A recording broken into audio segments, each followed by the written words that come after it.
আসসালামু আলাইকুম, সবাই কেমন আছেন? আলহামদুলিল্লাহ আমি ভালো আছি। দেখুন, মাংস খেয়ে খেয়ে অনেকগুলা পা গিলে জুমায়ে ফেলছি।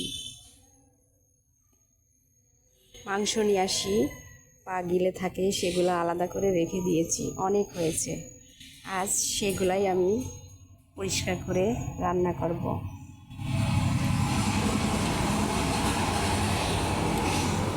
এগুলো আমি ফেলে দিই নাই, রেখে দিয়েছি,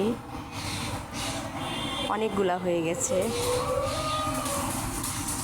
এই পা গিলে রান্না করলে কিন্তু মজাই লাগে।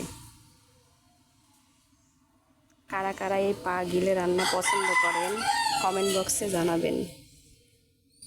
আর যারা আমার ভিডিওগুলো দেখেন, ভালো লাগলে অবশ্যই লাইক কমেন্ট শেয়ার করে দেবেন।